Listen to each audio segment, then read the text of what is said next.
मनुशत्रुपा प्रसंग के बाद में गोस्वामी जी महाराज ने याज्ञवल्क्य ऋषि को आके कर दिया। बोले महाराज अब सीन पलट के आप जो है ये क्या नाम है, क्या नाम है, सत्यकेतु राजा की कथा को जो है आप सुना दो। कि शंकर जी ने सत्यकेतु राजा की कथा पार्वती मैया को कैसे सुनाई। अब प्रताप भानु राजा की कथा को तो ये कहते हैं कि बहुत अच्छा राजा था। उसके दो पुत्र थे, सत्यकेतु नाम का राजा था, उसके दो पुत्र थे, एक जो है प्रताप भानु और दूसरे तेई के भय जुगल सुरवीरा सगुन धाम महार अंधीरा राजधनी जेठ सुताई। तो प्रताप भानु राजा जो है वो बड़ा था और उसके बड़े होने की वजह से उसी को राज्य मिल गया और उसको जो है वो राज सिंहासन पे तो वो विराजमान हो गए श्रीमान जी। और उनके जो छोटा भाई था उसका नाम अरिमर्दन।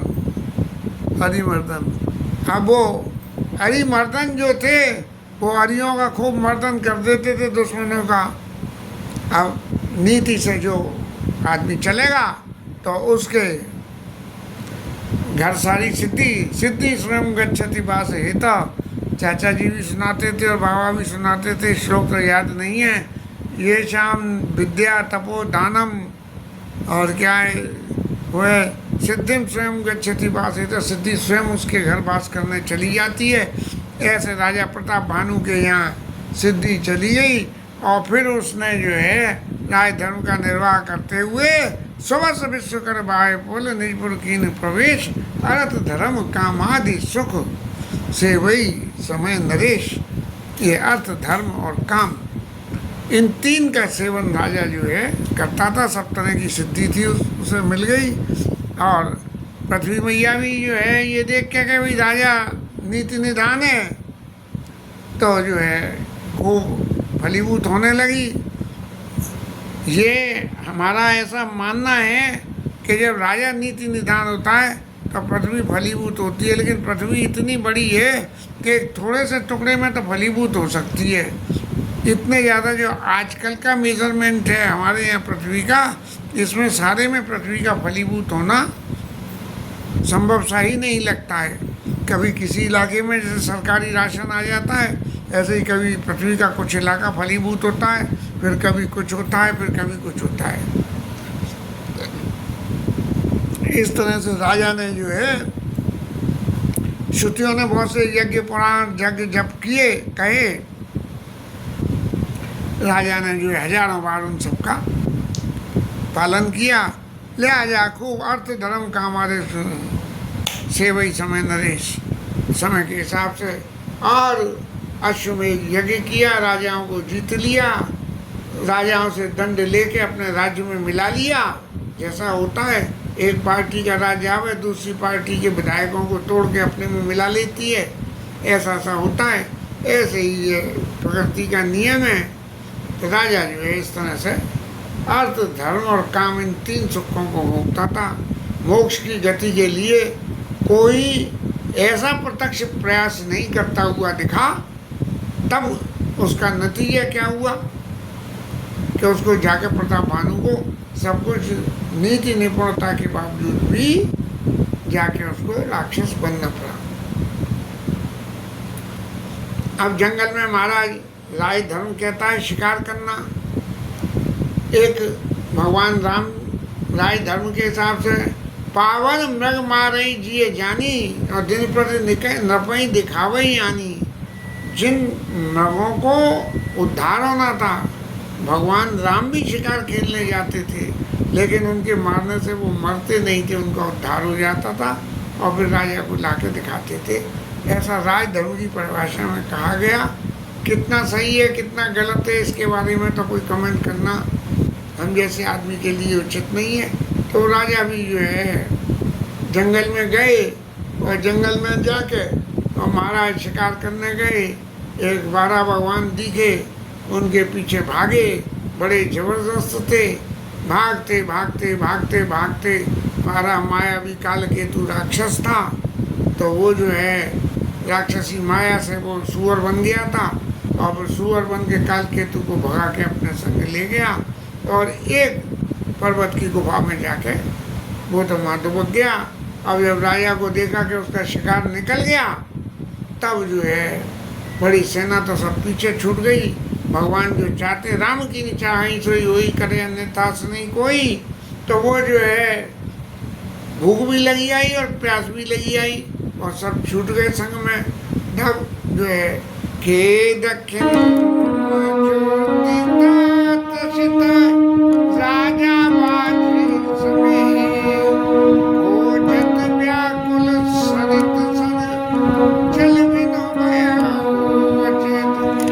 प्यासा हो गया कि अचेतन अवस्था उसकी पैदा हो गई। और तब उसने बिल्कुल ऐसा मरणासन हो गया। तब उसने एक आश्रम देखा। आश्रम में एक राजा मुनि के बीच में कपट मुनि, वहाँ ये कपट इतनी जरूरी चीज़ है कि इसके बिना किसी का उद्धार होता नहीं। ये प्रताप भानु का उद्धार होना था, तो वो रावण बन गया और फिर भगवान को जन्म लेकर उसका उद्धार करना पड़ा। तो इसीलिए कि राजा ने उसका देश छुड़ा लिया था, तो वो जाकर उसने राजा से संधि नहीं करी कि महाराज आप राज्य ले लो, शासन ले लो, लागा ले लो, सब कुछ ले लो, लेकिन जो है मुझे छोड़ो। जिन्होंने कर दिया उनका तो हो गया। और ये वहाँ से भाग के जैसे दूसरे देश में वो कौन से नीरव मोदी और वो कौन से मोदी यहाँ से पैसा लेके भाग गए और वहाँ चले गए हैं, और सरकार जो है दंड देने के लिए कितने प्रयत्न कर रही है, लेकिन पार ना डल रही उनकी। खैर, अब कपट मुनि के आश्रम में गए। अब राजा के सामने तो इतने इतने लोग आ गए, किसका ध्यान रखे किसका नहीं रखे। तो वो जो है वन में जाके और तपस्वी का वेश बना के रहने लगा। बोले कभी तो मुर्गी अंटे पे आवेगी। ये प्रताप भानु भले ही राजा सही, भले ही राजा सही और खूब धर्मशील राजा हैं, लेकिन फिर भी कभी न कभी तो दिन सबके पलटते हैं, तो इनके दिन भी पलटेंगे। तो वहाँ बसने लगा। और फिर जब प्रताप भानु ने ये देखा कि ये किसी मुनि की कुटिया है, वहाँ गया और वहाँ जाके उसने उनसे प्रार्थना करी कि महाराज मुझे जल पिला दो। उनने जल पिलाया, राजा को आराम हुआ, थोड़ा सा भूख लगी तो कुछ उन्होंने खिला भी दिया और उन्होंने अपनी कथा सुनानी शुरू कर दी। प्रताप भानु ने कि वन में शिकार करने आया था, शिकार तो हुआ नहीं और मैं भूल में पड़ गया हूँ। तब उन मुनि महाराज ने कही कि महाराज मैं आपके बारे में सब कुछ जानता हूँ कि आप जो है प्रताप भानु राजा के, हालांकि ऐसा कायदा होता है कि अब आदमी जब तक सामने वाले को अच्छी तरह से जाने नहीं कि वो भला आदमी है, तब तक उसके सामने अपनी आईडी न दे। तो राजा ने कह दी कि मैं जो है प्रताप भानु राजा का मंत्री हूँ। लेकिन उस मुनि ने तो पहचान लिया प्रताप भानु को। प्रताप भानु उसको कपट मुनि को नहीं पहचान पाए। तब जो है उन्होंने ये कहा कि महाराज आपका नगर यहाँ से 70 योजन दूर है, करीब 150 किलोमीटर इतना भागा चले हुए है राजा। तब जो है इसीलिए आप यहाँ रात को विश्राम करो और सुबह होते हुए आप यहाँ से निकल जाना। राजा को समझ में आ गई। अब राजा तो उनको मुनि समझ गया था। ये जो है सारे जितने गलत काम होते हैं वो छद्म वेश में जो है शरीफ आदमी का वेश रख के ही काम होते हैं। आप कहीं जा रहे हो ट्रेन में, आपकी अटैची रखी है या आपका कोई सामान रखा है, आपके पड़ोस में दूसरी सवारी बैठी है, यदि दूसरी सवारी सही भाव में आपसे कहने लगे कि अरे भाई विश्वास करो हम भी वहीं जा रहे हैं, हम कोई ऐसे वैसे आदमी नहीं है, हम गृहस्थी आदमी है और सही है, तुम चिंता मत करो। और जैसे ही आपने उसके ऊपर विश्वास पैदा कर लिया तब ये विश्वास रहता है। ये सारी दुनिया के कर्ता विश्वास से, बेईमानी से, चोरी से, झूठ से चलते हैं। सिर्फ ये जो है भगवान का भजन ही एक ऐसा है जो सात्विक वृत्ति से हो सकता है।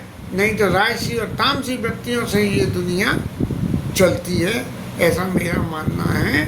तब राजा वहाँ जो है बस गए, और बस गए तो रात्रि को बसे तो राजा को तो नींद कैसे आवे, कहाँ मुनि की झोंपड़ी और कहाँ वो राज सिंहासन। तब जो है दोनों में बातचीत होने लगी, और बातचीतों में उन्होंने सीधी सी एक बात कही कि महाराज आप मुझे जानो, मैं आपको जानूं, हम एक दूसरे के बारे में जानते रहे।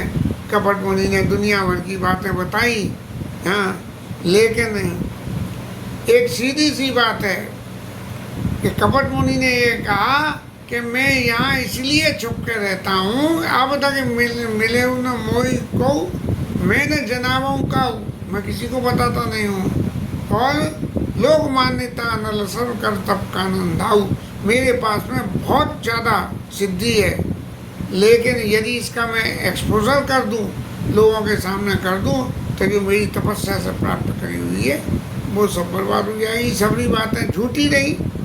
अब ये आजकल हमारी नई सरकार के मंत्री जितना जो कुछ कह रहे हैं, कर रहे हैं, जो कुछ हो रहा है वो सब प्रताप भानु की लीला है, और इससे ज़्यादा कुछ थोड़ी है।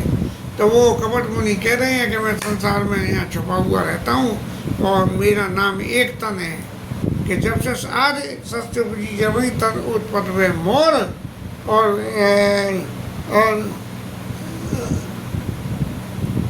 नाम एक तन हेतु ते देह न धरी बहोर, मेरा नाम एक तन का अर्थ ये है कि जब से सृष्टि हुई है तब से मैं यहाँ हूँ। और फिर उन्होंने कही कि महाराज आप ये विश्वास, आपको ऐसा लगेगा कि मैं गलत कह रहा हूँ, तो महाराज ये तप के करने से कोई भी चीज़ छुपी नहीं रहती है।